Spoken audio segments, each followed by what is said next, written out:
जब गुनगुन कार से उतरकर पार्टी की तरफ जा रही थी, तब उसके दिल की धड़कन तेज हो रही थी। वो यहाँ पर आना नहीं चाहती थी, लेकिन ये उसकी एक मजबूरी बन गई थी और वो अपनी लाइफ में मजबूर होकर जैसे थक सी गई थी। मिश्रा जी ने उसके साथ किया उस चीज को वो आसानी से भूल नहीं सकती है, लेकिन उसे ये भी पता है कि उसकी रेप्यूटेशन किस तरीके की है, और इसलिए वो एक स्माइल के साथ फाइनली वहाँ पर अंदर एंटर हुई। अंदर एंटर होते ही उसने देखा कि वो एक बहुत बड़ी ग्रैंड पार्टी थी। वहाँ पर हर तरफ अमीर लोग दिख रहे थे, जो शायद उसकी फर्म के क्लाइंट रहे होंगे, और साथ ही ऐसे बहुत सारे लोग थे जिन्हें गुनगुन ने पहले कभी नहीं देखा था। लेकिन सब में एक बात कॉमन थी कि वो सब रईस थे। तब वो एक नर्वस इंसान की तरह वहाँ बीच में खड़ी हो गई और आसपास देखने लगी, जहाँ पर लोग महंगे डिनर क्यूजिन को एंजॉय कर रहे थे या अपने गिलास में रेड वाइन पी रहे थे। लेकिन गुनगुन को अपने मन में पता था कि उसका टारगेट क्लियर है। उसे बस एक बार मिश्रा जी से मिलना है और फिर वहाँ से चले जाना है। यही बात सोचकर वो पार्टी में आगे बढ़ी, लेकिन तभी उसे पीछे से माधुरी की आवाज आई। Hello Gungun ma'am.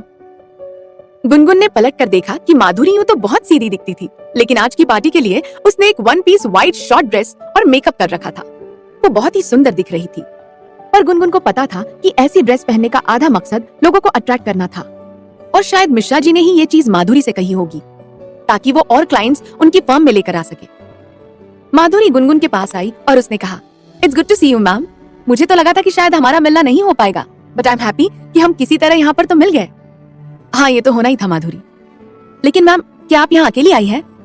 माधुरी ने पूछा, और तब गुनगुन के चेहरे के एक्सप्रेशन बदल गए।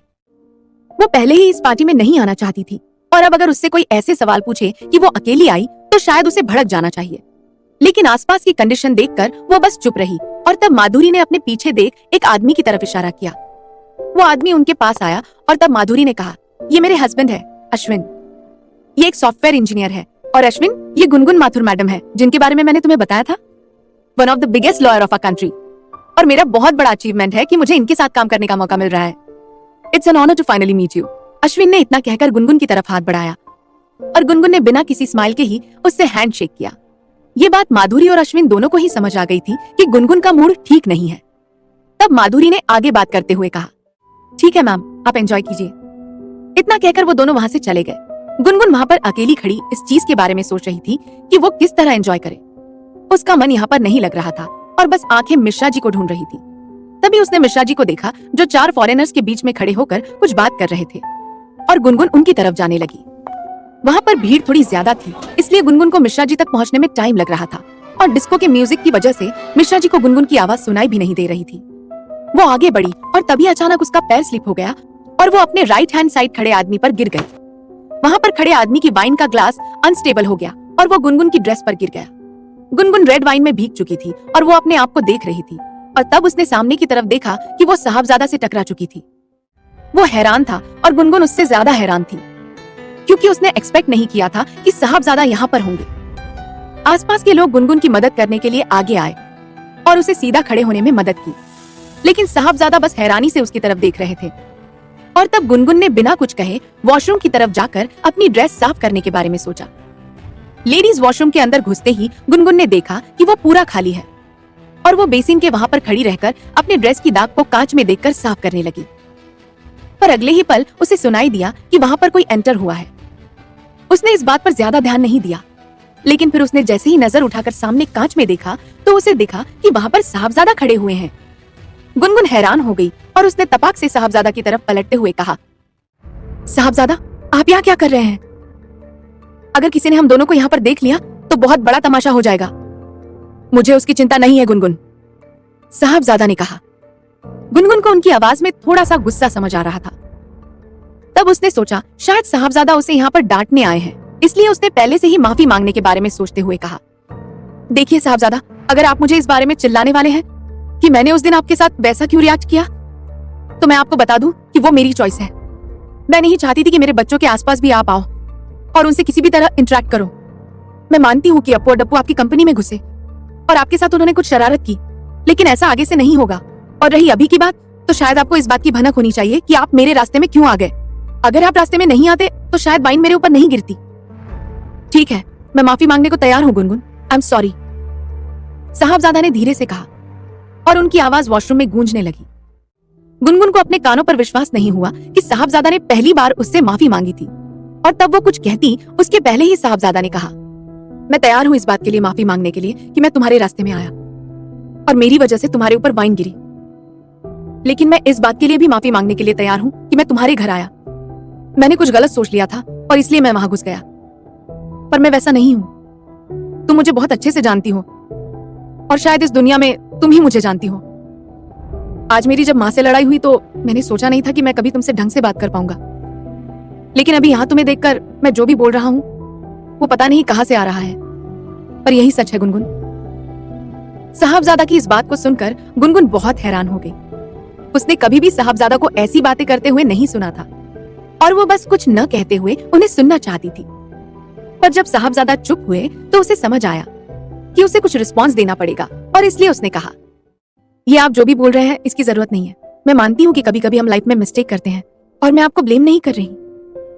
आपने जो किया वो आपकी मर्जी थी और मैंने जो समझा वो मेरी मर्जी। मैं भी आपसे माफी मांगती हूँ और मुझे अब जाना चाहिए। गुनगुन इतना कहकर 2 कदम आगे बढ़ी ही थी कि साहबजादा ने उसका हाथ पकड़ लिया और उसे अपने करीब खींच लिया। गुनगुन को साहबजादा के मुंह से वाइन की खुशबू आ रही थी और उसे समझ आ रहा था कि साहबजादा ये सारी बातें वाइन के सुरूर में कह रहे हैं। और तब साहबजादा ने कहा, मुझे एक बात बताओ गुनगुन, तुम क्यों आ गई वापस? क्यों चली गई थी तुम 5 साल पहले? और क्या तुम इस चीज से खुश नहीं थी कि मैं जब तुम्हारे ख्याल से आगे बढ़ चुका था और मेरे लिए सब कुछ नॉर्मल हो गया था तो तुम फिर क्यों आ गई? क्या तुम मेरी खुशी नहीं देख सकती थी? जिस दिन से तुम आई हो तब से मैं तुम्हारे बारे में सोचने से खुद को एक पल भी नहीं रोक पा रहा हूँ।